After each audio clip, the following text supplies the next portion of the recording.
Every now and then you get somebody that thinks they're bigger than the program. And fortunately, I don't like to work with those type of candidates because it's a team atmosphere in these med spas. Unless you're working doctor and you one-on-one, there's really not too much room for an ego.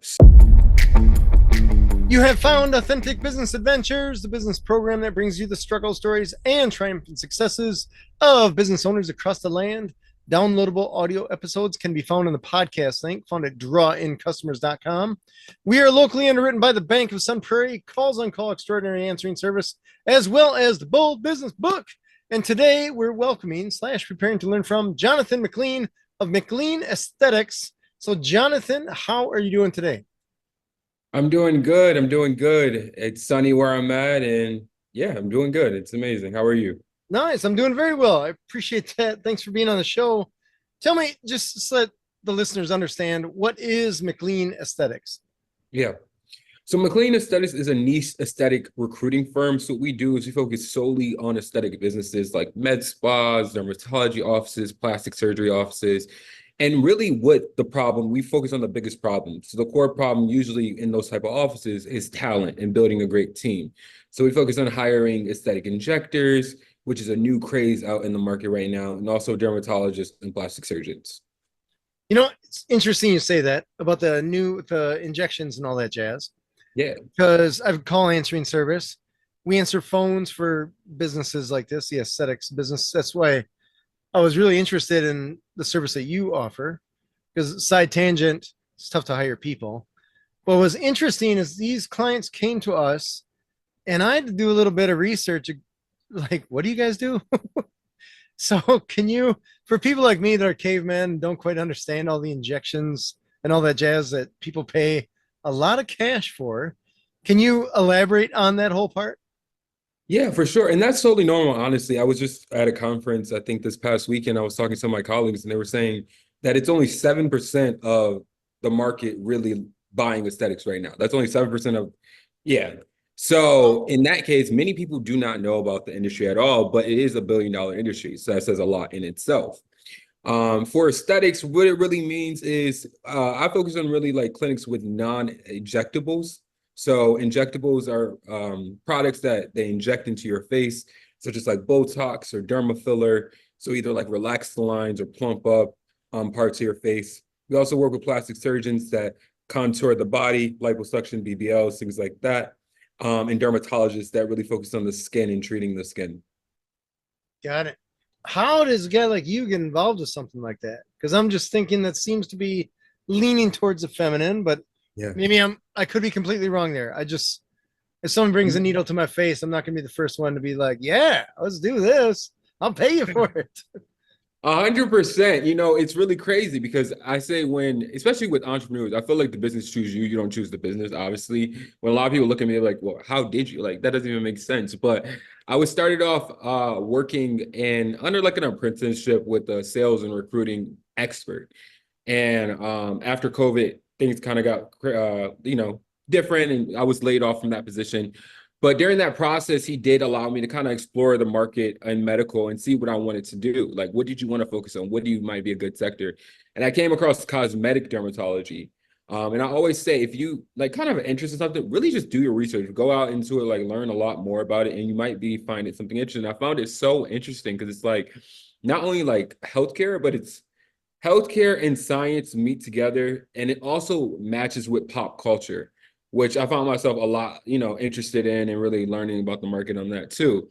So when I found that out, I got more interested in it, and I just went full fledged with it. Got going to conferences, start really learning about it, building out my team down in South Florida, and really taking over the market and building and providing that need to clients. Interesting.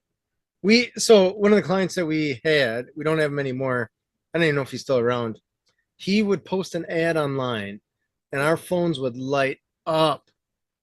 And challenging part was he wouldn't let us know that there was going to be an ad. But I forget exactly what the ad said. It was something I want to say geared towards weight loss. And then he also had some with vitamin C injections or something like that. And it was interesting because the ad would go out and phones, we're talking, I don't know, from maybe 20 calls a day to 20 to 30 calls an hour. It was Wow. insane how well the marketing worked. Yeah. Downside is once we set the appointments for him, he wasn't always the greatest at showing up. So that didn't work out so well. But talk about a whatever the marketing was dialed in. I don't know if it was him doing it or if he had somebody that he was paying to do it. But people were interested in paying to either look better or pretend that they look better or aim towards that direction. It was amazing. We answer phones for a lot of different companies, and I've never ever had a company with marketing that worked that quickly. It was like a light switch. It was Yeah. crazy, crazy. So is that what you're seeing in the market? Yeah, I would say that's exactly what I'm seeing in the market. You know, a lot of people, speaking of weight loss, it's so interesting because they have this big Ozempic phase right now. Everybody wants Ozempic or everybody's on it, right? And it just shows to speak that people really care about how they look and how they present themselves to the world. How you feel on the outside, how people approach you really builds up your confidence. So a lot of people, you know, we started in Miami where it's, you know, everybody's body conscious there, like everybody, you know, everybody's going to the med spa or dermatology or whatever office to fix this or fix that or change this. But slowly that's covering the whole United States. I can go to places like Tennessee or Kentucky, and this industry is booming because people everywhere are starting to, you know, become more conscious about how they look, how they feel, how they want to feel, how they want to be perceived to the world.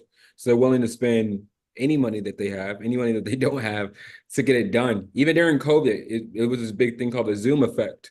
So people were looking at Zoom and they were seeing their face and they were like, oh, I need to fix this. I need to fix this. Boosted up sales in this industry so much. So yeah, I think Really? vanity in this market is huge. People want to Wow. change themselves. So something like this, I'll tell you another really quick anecdote. I had an office. We ended up getting rid of it during the pandemic, or right at the pandemic, when the government said, "Hey, funny story, you can't be in the office anymore." Across the hallway from us was a woman that did is it eyebrow threading or something like that. I didn't even know what that was because I'm a Neanderthal and just like, what? Didn't even think about eyebrows or eyelashes. And it turns out she's a super cool woman. She's teaching classes. She ended up subleasing her space because she was doing all this stuff. And I Yeah. remember I was helping her with her computer or something like that. And I looked at her price list and I was like, wow, that's cool. Good for you. How often are people coming to do this? And she's like, once a week and a half, 2 weeks, maybe. Like people are doing that number times four every month. Well, no wonder you're taking over my space. That is incredible. Because I would see people come and go from her office. It was amazing, amazing to watch. And I'm like, maybe I got to learn how to do this threading thing because she was, she's still printing money. It's impressive. It's impressive. Yeah, So I for totally sure, for understand what you're sure. saying about people, I guess, really interested in spending money to look good. Yeah, So I guess exactly. that's Yeah, good, right? yeah. It's really good. I mean, the industry is never gonna go out of style. Yeah. And it sounds like it's a young industry and there's still plenty of market to really grow there, right? I think Botox, if we really break it down, Botox was like the first like neurotoxin to my understanding, to be developed and using on patients, and that was only 20 years ago. So you put that in perspective of Wow. like transplant or other sectors of healthcare, dialysis, whatever. It's, I mean, night and day. I mean, hundreds of, you know, 20 years ago is, you know, night and day. Sure. Interesting. So how do you get involved in finding employees for places like this? Because finding employees universally for whatever type of business has been a challenge. I would say it's easing up a little bit now, but it's still challenging. So how do you get in this specific industry looking for employees for this industry? You know, that's a good question. I think, you know, a lot of this industry is ran by a lot of maybe the older population, so they're so stuck of doing like the help wanted signs or maybe an ad online and things like that. And you know, I'm part of Gen Z, and I use more social media and leverage a lot of online presence to make the word out there. So it allowed me to build a community online and get a lot of different candidates that people would never even thought about or heard about. You know, I think a lot of people do want new jobs or want new opportunities or want to level up in their career, but one, they don't know necessarily where the jobs are at, and then two, how do I get access? Who are the gatekeepers? Things like that. So leveraging social media, creating a podcast, creating content to really put out there, going to these conferences, creating videos, aligning yourself with people in your market. Those type of things help you to really grow on social media, which in turn help me to really build a solid base of candidates that are looking for jobs, and a solid base of people that are willing to refer me candidates looking for jobs. Nice. So you have to help me understand something about this industry. Is this a career where people get in this industry and they stay with it? I don't want to say forever because nobody stays in anything forever, but do they Yeah. stay with it a while? Or is this a stepping stone or a temporary or something where they're, and I don't want to, I guess I have no idea what is involved in doing this. So I'm just like, is this something anyone can do? Do you have to go to Yeah. school to do this? Do you have to be licensed? I have no idea. So I'm really curious about the market and what kind of people are applying and do they stick around? For sure, for sure. So we mainly work with nurse practitioners and physician assistants. In some states, registered nurses can work and do this. In some states, they can't. And in very, I think like two states, estheticians can do this. But that's only like two in the whole United States. So because of that, most of these people that come and work have already completed around 6 to 8 years of school, and then they go ahead and get a certification on top of that to do aesthetics. So they're putting hours and hours and hours and hours before they even first touch their first patient. And then on top of that, they're putting continuous education more and more and more and more in each year, thousands of dollars of their own money that they're making. So yeah, the people that we hire are pretty serious about what they do.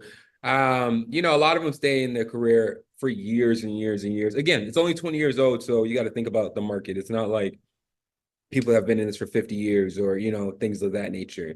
So as the industry grow, I'm sure we'll see how more data around it surrounding the topic that you're mentioning. But as of right now, I could see a lot of people that I've known been 5, 10 years already. All right. Well, they went to school for 6 to 8 years to do something around this realm. I would hope just to be able to pay off the loans, they got to find a gig that's doing all right for them. That's Yeah, interesting. exactly.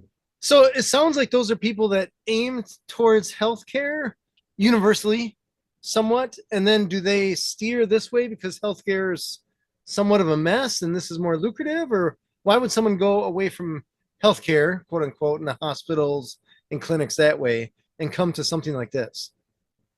I think people understand that this market is way less relaxed than it would be in a hospital setting. Sometimes in the hospital setting, you work 12-hour days, you patient after patient after patient.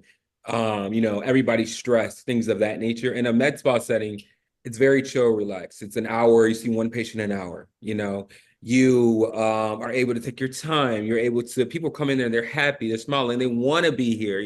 This is fun. It's a fun environment. People are sipping champagne. Like, it's an environment to be in, to have a really good time. And internally, it makes the person that's providing the service feel the same, right? They feel great on your journey, helping you to get to your confidence and where you want to be. I mean, if we talk about, again, like the weight loss stuff, people are going to get on these drugs, GLP-1 drugs like Ozempic and Wegovy and things like that, transforming their life, going from 300 pounds to like 150, 160, half their body weight over a certain amount of time, or 20% of their body weight over a certain amount of time. It's helping the market so much. So people are really loving, hey, I don't have to be stressed in a hospital. I can have a family balance. I can still have kids. I can still only work Monday through Friday, 9 to 5, but still be in a healthcare setting and do what I love, and plus make a ton of money, because you do make a lot of money, right? Make a ton of money at what I'm doing. Nice. That's cool. As I'm thinking about it, I'm thinking the hours alone are probably way better because typical nurse at a hospital or something like that, I imagine that's essentially 24/7. Yeah. Your schedule, I'm sure, with seniority and stuff like that, it moves around, whatever. But the Monday through Friday, X to Y, very easy and nowhere near the stress level. People aren't being rushed in on a gurney, I suppose, or anything like that. So that is interesting. How many clinics? I guess I don't know if you know the stat or not, but I imagine the number of clinics that are available is going up. Is that safe Oh, to say? 100%. 100%. I mean, since I've started, well, we only been doing this for 5 years. When I first started, it was a good amount of clinics, but a lot of people were still doing like aesthetics in a plastic surgery office. Coming into year five, we're about to hit year five. Coming into year five, I see so many med spa chains, so many venture capitalists coming into this industry, buying up big centers and transforming them. When you see a lot of VCs in the industry, you usually can tell it's doing really well and it's expanding. So I think the med spa, the aesthetic industry, the injectable industry is expanding so much and has so much more room to grow. And I can't wait to see. That is cool. That is very cool. So you mentioned franchises. There's franchises for this stuff? Yeah, there's franchises for this stuff. I mean, we could start off with the ones that have been around the longest, like Ideal Image, which a lot of people go to. Kind of like the first, like if you're first patient and you never did Botox for a lot of people tend to go to Ideal Image. They have a lot of ads running out there, and they treat a lot of areas that are regulated by the government. And then now we have newer franchises that are focused on things like HRT, which is hormone replacement therapy, which is huge. If you guys are over the age of 30, definitely check that out because it will change your life. And then also focus on aesthetics too. So I see that a big wave, but there's so many franchises. Yeah. So you mentioned a few things there. And Yeah. normally I consider myself a pretty smart person. Yeah. In this conversation, I'm like, I swear this guy's speaking Chinese, man. What is HRT? You said hormone replacement therapy? Yeah. Hormone Help me out. replacement. What is that? It's amazing. It's a life-changing thing, I swear. So a lot of times as we grow, we hit this thing called menopause, men and women. I just not called menopause for men, but it's called something else. And when that happens, usually your testosterone levels drop, right? So that makes you feel sleepy, tired. You can't really go through, you don't feel like when you were 21 or 25, right? Can't really work out. Sex isn't really great. So you go and you get that replaced, right? And they can either give you pellets or there's other ways to give you that medication. And once that's in your system, it raises your testosterone levels to the levels that it should be at, and you feel so much better. You feel like you were maybe at 25, where all those things that I just mentioned are back at the normal levels, and you can really hit the ground running. These are, you said pellets. Is that like a Yeah. pill or? I think I'm not a provider, so I can't really tell you, but I believe they're inserted into you. Okay.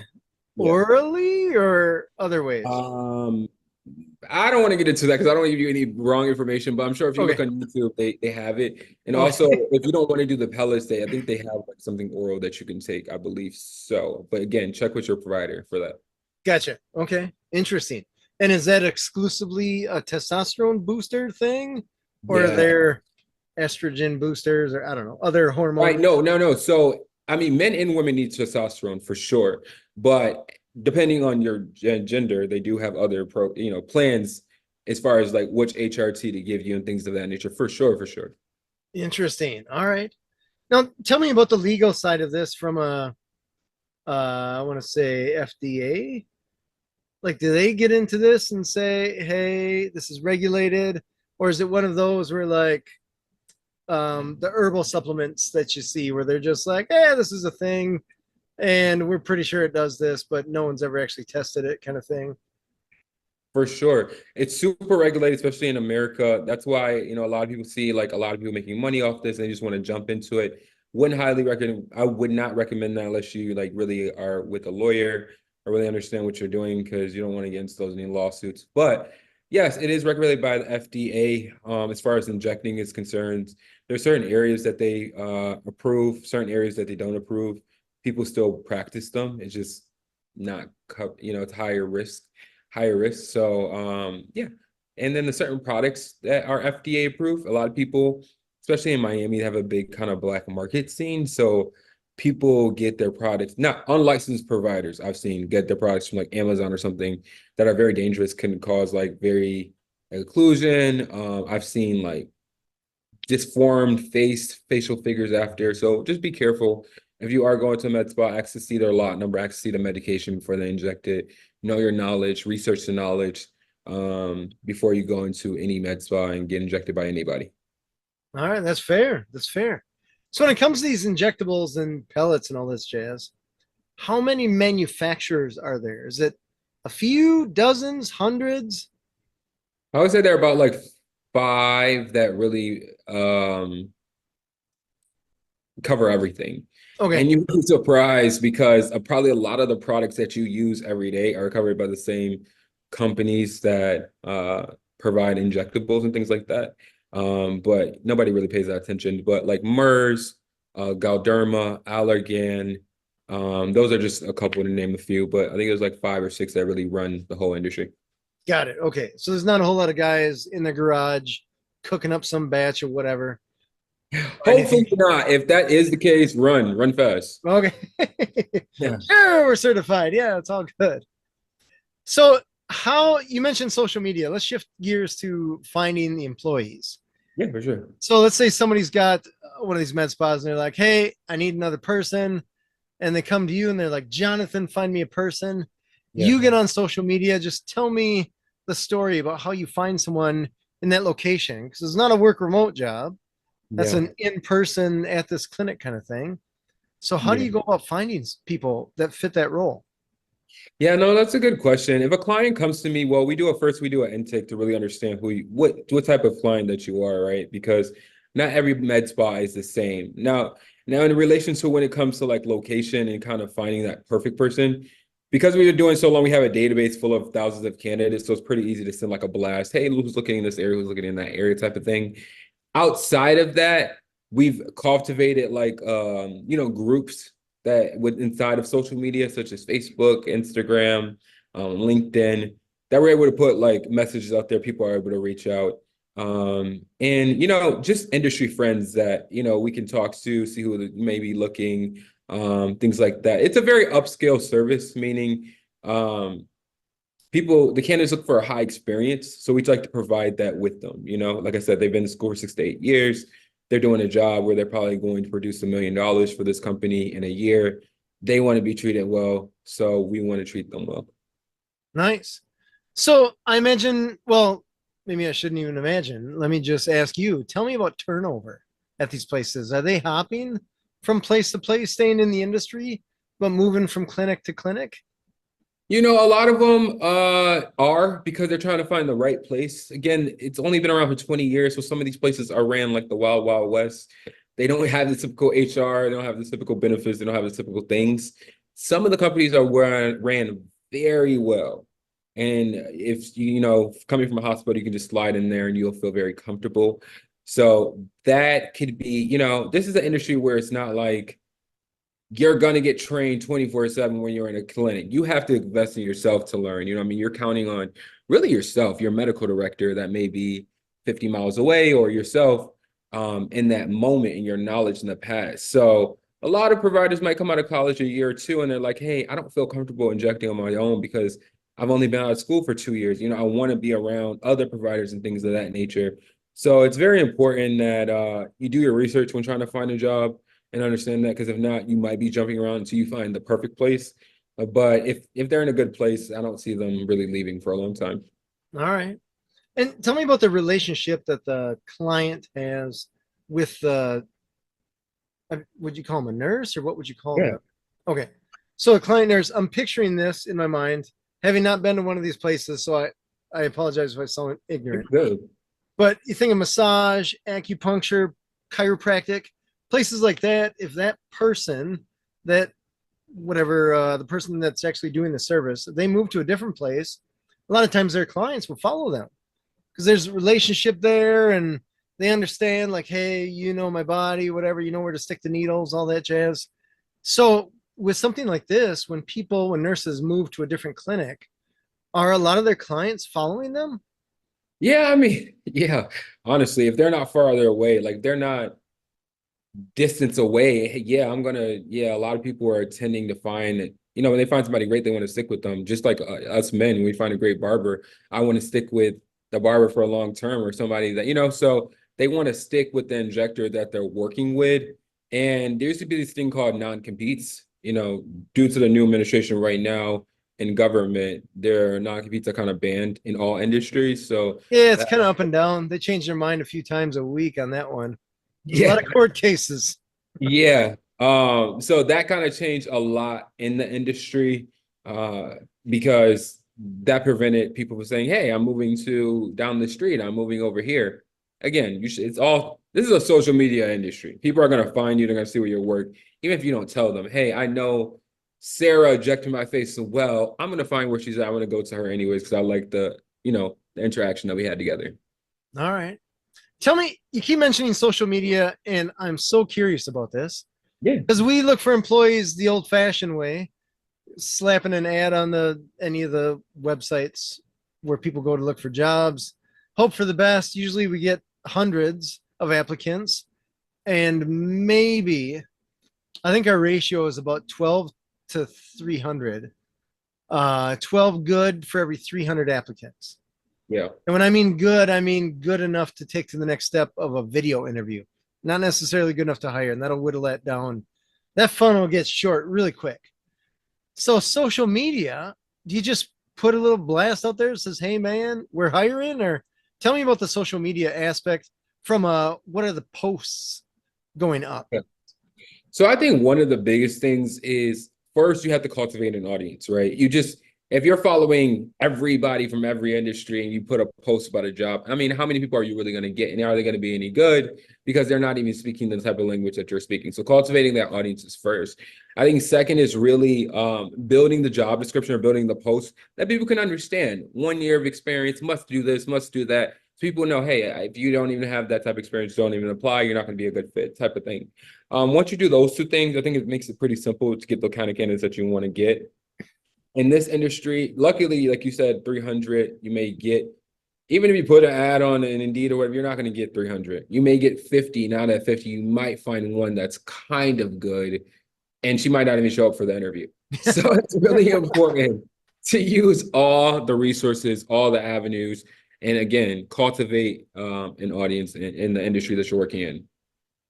I love, I love that you said that they may not even show up to the interview. Because Yeah. there was a time when I first hired and I had somebody not show up to an interview. This was, I don't know, we're probably talking a long time ago, 2 digits. Um, and I was like, what did I do wrong? Did I not give them the address? Like, what happened? And I started talking to other business owners, and they're like, yeah, that's a thing. Like, what do you mean that's a thing? I wouldn't even dream of not showing up to an interview that I got. Like, I had to do everything I could to get that interview. Mhm. That's like going to the restaurant and being like, hey, I'm not hungry anymore. Like, what? You did all this stuff. You came here, blah, blah, blah. So it's so interesting that there's people in every single industry where they just flake on the interviews. Not good, I don't think but it's so. Especially if the industry is upside down, meaning the candidate know there's tons of jobs and there's not as many people that can provide that service. When they know that, yeah, they're going to be very choosy. Or they might change their mind halfway through or the day of. Hey, I don't feel like doing this. I'll get another interview tomorrow. It doesn't matter. That's obviously not the right way to think or the approach to take as a candidate. And there's many reasons why. You might burn yourself long term, things might not work out, X, Y, Z, things like that. But yeah, that tends to happen. just being a good person Yeah, universally, right? sure. It's interesting. It's just different dynamic, I guess. So, how do you gain the following? Because you're, I guess, social media following. You're after people that have gone to school for this, that would Okay. be qualified, whether they're looking for a job or not. They're they have potential to be an employee for one of your clients. How do you target that audience and Yeah, I get them? think I should say, let me caveat that. How do you get them attracted to want to follow you? yeah.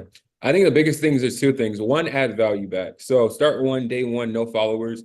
Find stuff that you think your following would like to see and start making those videos to attract that. And then thing two, or number two, is to leverage people in your industry's audience. So I'm in the aesthetic industry. I do interviews or I'll go into a med spa and film the video, collaborate, posts with them, leverage their audience, get people to understand that I'm in the market too, and this is what service and this is the value that I provide. Would you like to be entertained? Would you like to know more about what I'm doing? So I think those two things are key to building any audience in a special industry. All right, very cool. Tell me, you said you've been doing this for 5 years. Yeah, Is that right? Yeah, that's a big hurdle. So that's cool. yeah, yeah. Really big hurdle. Tell me about the challenges that came across as you started your business that you didn't necessarily anticipate. Yeah, I think a lot of it came from the back end for me mostly. So, like I said, when I first started, I was doing a lot of conferences and I had a mentor and I kind of did like an apprenticeship. So I knew a lot of like the how to get clients, how to get candidates, how to make business happen. But like having a lawyer, a business tax accountant, LLC benefits, things like that, that I had no idea that I just kind of had to learn on the fly, and I'm still learning about certain things. But I think that's the part of business that's kind of like less sexy that people don't really put so much attention in that really you should. Fair. I joke with people that when you tell people you have a business, they just assume you have a yacht. There's a helicopter on that yacht. That just as soon as you start your business, they're like, "Where do you want us to park your yacht?" And I Yeah, learned that that is not exactly how it works. for Maybe sure. over time if you do it right, but not right away. Tell me, when you got your business going and it's starting to work, you're starting to gain some traction. Do you have any success stories from things that worked out even better than you did anticipate? Well, I think my first actually deal is the biggest success story, and I always think about it. And I still work with this client to the day. But when I actually left my last job, I left my last job, and I had all this information, and like COVID was pandemic was happening. I didn't really know how to like formulate this information, so I was just like, okay, I'm just gonna go find another job. So I got a little job at a law firm, and I hated it. Oh, it was one of the worst jobs, and not because it was a bad job, but it just wasn't me. It wasn't in my DNA. So I just hated going. So in the back of my mind, I started building this company, just reaching out to clients that I have known in the past, things like that. And my first client, I did the interview and he called me one day. I was at that law firm. He was just like, yeah, I want to hire her. Like, how do I pay? Like, how do I pay? He paid that day. I left that job and I never missed a deal after that. I mean, the deals just kept going one after the other, after the other, and after the other. I never stopped to this day. Clients after clients after clients. So yeah, that's the biggest. Nice. Yeah. That's cool. So that's a great segue here because I want to talk about pricing. We don't talk Yeah. about actual numbers, but just how you charge. Is it similar to I'm thinking like a temp service where they charge a percentage of the hourly, or the person's actually an employee of yours for a little bit until the clinic's sure that they're cool? Or is it more like headhunter where it's percentage of salary? Like how do you one, how do you charge? And two, how did you figure out how to charge? Yeah, I think one of the well, I'll answer the first part first. So how do you figure out how to charge, right? You have to do data statistics. You have to do like you have to really do your research on the market. What are your competitors charging? How do they charge? Things like that. Unfortunately, you got to understand that so you can kind of put your foot in there, whether you be higher, lower, or the same. So I had to do that research, really figure out, talking to clients, what are they charging you? How are they charging you? What are their non-competes? I mean, their guarantees. What are they offering? Once I figured out that information, I kind of figured out where I wanted to be in the market and how I wanted to position myself. Just to give you like some inside information, I'm not the top, like at the highest rank, but I'm very far from the lowest amount of money that a client would charge. And that's just because I want to give a service, a value, a long-term partnership with the businesses that I work with. And, that's just how I work it with them. And how do I charge? Was that the second question? Yeah, well, essentially, yeah. How do you charge? So if a clinic comes to you and they're like, "Hey, we need Yeah. one person," or I don't know, maybe sometimes they come to you and they need three people. How do you charge them, or how are they ending up paying you? I guess because they also have Mm, to pay for that employee or those right. employees, I should say. Right. So we only do direct hires here. So direct placements. So that means that the candidate is automatically working under you. They have no association with us once they get hired. We do a flat rate fee. So you just pay one fee. You get a 90-day guarantee on that candidate. And that's pretty much how it goes. We have add-ons depending on the client. Like if you want to necessarily, maybe you're a newer spa or newer practice, you want to get like compensation benefits, you want to understand the job, how to retain them, how to make them stay for a long time, different factors. We also offer that too. Nice. That's cool. That's interesting. Tell Yeah. me, and I think that I know the answer to this, but I want to ask you as well. Because we've had clients that are like, "Oh my gosh, I can just hire a receptionist instead of having you guys." And I always think, man, good luck. Good luck. Maybe in 5, 10 years when the market shifts a little bit, that'll be more of a thing. Maybe AI will be a thing where we don't exist anymore. Who knows? But Yeah. it's interesting. I imagine there's clinics that are just like, I'll hire someone my own. Tell me what you have seen, I guess, in that regard with other clinics trying to go down that road. Yeah, I think it's an investment. One, you got to understand the investment. And we do talk to some clients. 90, I would say 90% of the clients luckily understand what we're trying to do. And they either one, they can't afford it at this very moment, which I help them to understand why they can't afford it at this very moment. But some of them maybe think they can't afford it at the very moment. Or most of them really just be like, okay, I'm ready. I'm ready now. Let's just do it. Now the 10% that don't understand, usually within a couple of months, they come back and say, hey, I wasted a bunch of money. I should have just hired you in the first place. Give my number out to every one of your clients if they're in the position trying to decide this is why they should hire you. Because it is an investment, but you think about it right, your business only can go as far as the people that work with you. So if you're hiring people that are not good, not understanding, you're just wasting money, wasting time, and stifling your business from growing. If you hire the best of the best people in your market that bring innovative ideas, are ready to hit the ground running, your business is going to take off like no other. And that small investment that you invested to find a great employee will be nothing to you because you will make that back in the littlest of time. I love that. I love that. I love that. I love that. Get the Yeah. right people, man. That is the name of the game. Yeah. So tell me, I want to ask a little secret here as far as interviewing goes, because I imagine you have to reach out to the potential candidates Yeah. and you got to kind of vet them to make sure, one, that they got the education, two, that they got the skill set, but three, I imagine there's personality and culture that they have, but also that they fit the culture of the clinic. Because I imagine there's clinics that are push them in, shove them out, and there's others that are more have a glass of champagne, have a hot towel, relax a little bit. This is Yeah. a this is an enjoyable service, not just a butcher shop or something like that.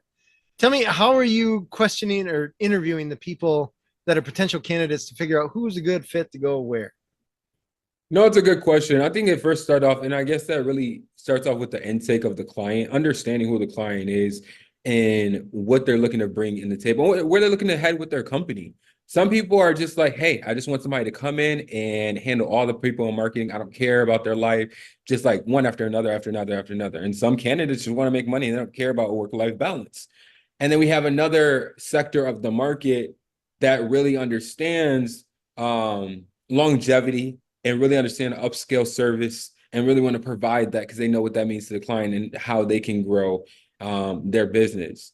And some candidates are looking for that. So it's really understanding first the client and what they want out of their business. And the second, putting the candidates through three tests. So one, they go through a test. Well, it's not really a test, but qualification with the recruiter. So the recruiter asks them basic questions, such as, level of experience, what they're looking for in their next opportunity, things like that. And then they do a FaceTime or a Zoom with us, so we can get a more of an understanding with them and just really tell them and break it down to them the expectations before they go into the interview. After that, then they meet with the client and they can talk a little bit more with the client and go into that. Got it. So when this candidate is meeting with you or with your recruiters, Yeah. that's remote, right? That's over something like this. Yeah, like this. Yep. Okay. And then they're meeting the clinic owner, whoever's hiring them or potentially hiring them. That's in person. Yeah. Got it. What are some of the things that you look for that are like, this isn't a good fit? I would say, let's just say universally for any clinic or client of yours. Yeah, someone that's not willing to grow. This is a very involving industry. So if you're like, I don't like this, I don't want to learn about this. No, I don't believe that. Probably not going to be a good fit because things are going to change very fast. You got to be ready to do that. And then two, someone that's kind of full of like a diva or full of themselves. Every now and then you get somebody that thinks they're bigger than the program. And I don't like to work with those type of candidates because it's a team atmosphere in these med spas. Unless you're working doctor and you one-on-one, there's really not too much room for an ego. So you really have to be willing to hit the ground running with the clinic, understand what you can do, what you're capable of, what you need training of, not too confident that, hey, I just learned this, I want to do it tomorrow, and just not, knowing the steps. Really putting the time, the education, like I said, spending your own money to really get to be the best you can. All right. Very cool. So no diva. I thought you were going to say you're looking for divas. Whoa. Ah, No, we need we need people that are part of the team. Team is the biggest thing in this business. all right. So for a typical clinic, how many employees are there? I would say usually a typical clinic, it depends on the size, but I would say an average one, maybe have two injectors, a manager, an esthetician, and a front desk. Okay. And is there, you mentioned the word doctor. Are there doctors involved? Like doctor went to school for 12 years, doctor kind of thing? Yeah, so a doctor has to do that and the doctor part of it too. But the doctor has to be the medical director of usually of these clinics. So a doctor really just signs off on charts, oversees the clinic from a medical standpoint and call if they have emergencies or they might need some advice or something. Some usually they're not in the clinic every day, but maybe like once a week or once a month or a couple times a month, not once a month, a couple times a month to kind of check in and see how everything's going. All right. So if they're just coming in that rarely, do they have jobs or businesses elsewhere? These doctors? Yeah, usually so in the med spa industry, usually only a plastic surgeon or dermatologist can be a medical director. So usually they're either working at another business as a full-time dermatologist or plastic surgeon, or they have their own practice and they're just like, okay, I'll supervise yours while I have my own. Oh, gotcha. Okay. Interesting. And we're talking about doctors went to school for many years, have loads of debt to show for it, kind of thing. Yeah, plastic surgeons or dermatologists for sure. All right. Interesting. Tell me about the estheticians. Are you hiring them as well? Very rarely, to be honest. If a clinic needs one, I can definitely do a private search, but it's not something that we just have so many jobs out there for. But estheticians are very important to any med spa. They're people that do the facials. They also might do derma planning, things like that for you. Um, it's a complement to injectables, right? So you don't want to get Botox and your skin is like smooth, but then you have all these acne and stuff, right? You want to be able to have both. So you go see the esthetician, get those facials, get recommendations on what products you should be using daily, get recommendations on how to, maybe repair some things that you are not confident the most about your skin. Got it. All right. That is cool. That is very cool. Tell me Yeah. about your team and how you've hired for your team. That's a good question. It took some time to really perfect the right team, but really understanding what the mission of each employee, like what is your mission in life? And what I mean by that is what are you passionate about? I understand you want to work with me, but what else are you passionate about? How can I help you to thrive in what you have going on? And I think that's important because a lot of times we just hire people and like, hey, okay, you just want a job, you want to make money. And that might work for a couple of months, it might even work for a year. But I like people to work for a very long time and be invested in the job, just like I'm invested in. And I think when you really get to know the type of person, one, what they're like and what they value the most, it helps you to align, what you value most in your company. Yeah, it's fair. That's fair. It's interesting because I was taught to ask a question to potential candidates. Let me think how it goes. It was, where do you want to be in 3 or 5 years? I think we just said 3 years because 5 years to me seems like a very long time.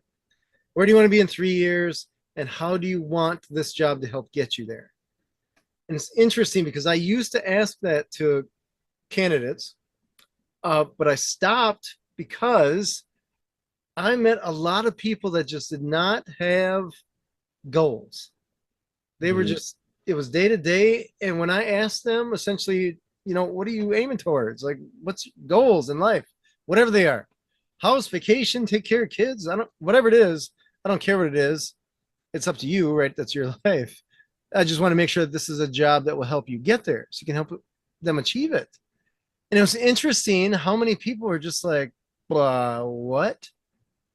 They just looked at me at this, like, can't you just ask me about strengths and weaknesses or something like that? And I had to stop asking it because it was, I would say, man, 95% of the people just gave me this, like, what? I need a job to pay bills. Like, Yeah. isn't that enough kind of thing? I'm like, all right, I suppose we could ask that too. What bills do you have?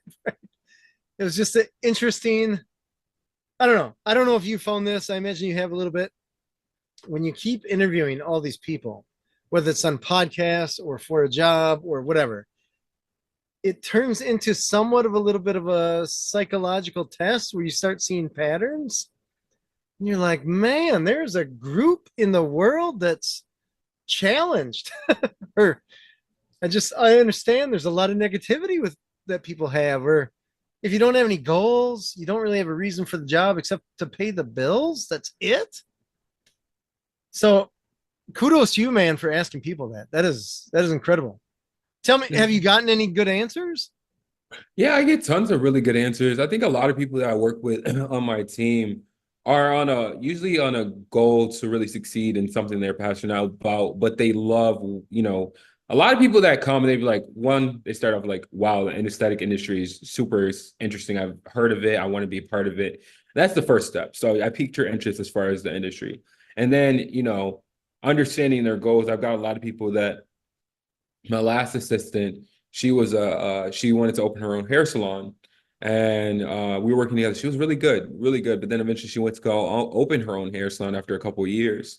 So it's really understanding what your goal is, how can I help you to get there, and how can you be an asset to what I have going on. That last part, that is so interesting. It's super interesting that you said that because I feel like that's one major piece that people universally are not understanding. I try to tell my crew this, I don't know about every day, but often said it's all about value. The value that I provide you from a job point of view, the value that you provide me, and more so, arguably, the value that you provide our clients and their callers. Yeah. Things like that. Anytime that it gets off kilter, where the value is higher than what we're being paid, or vice versa, we're paying you more than the value you're offering, we got to make a change, right? Yeah. Whether that's education or just walking away, whatever it is. But it's all about value in everything you do. So that's cool that you ask that to help them understand, look, everything's rainbows and moonbeams, but in the end, this is a business. Transactions are happening and on both ends, right? Employer, employee. So we both have to offer value to each other. Instead of the employees always saying like, what can you give me? What can you give me? Kind of thing. Interesting. I love it. So Jonathan, where can people find you? Yeah, so everybody, if you want to ask me questions, you're interested about what I want and what I'm doing, or maybe you are able to inject and you want a job, you can hit me on Instagram or follow me on Instagram at Jonathan McLean, JonathanMcLean.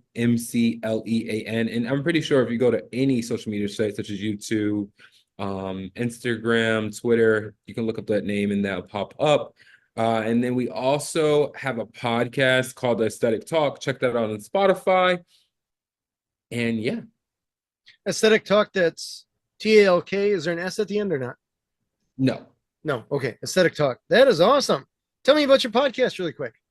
Yeah, so Aesthetic Talk is really built for injectors in the community. A lot of times when I started this industry, I was getting a lot of questions from candidates like, wait, I'm trying to ask so many people. People are gatekeeping. I can't get in. How do I get in? It's so hard. I want to give up. And I couldn't sit with every single person and tell them. So I created this podcast and bring on really experts in the industry to talk about how they got in, how they became successful, how they leveled up from maybe they were injected for 5 years and want to start their own business, or they wanted to be speaking, want to get in the speaking route, or products and stuff. So we talk about everything, all aspects from behind the scenes, talking to CEOs to the actual candidates and injectors in the market and things like that.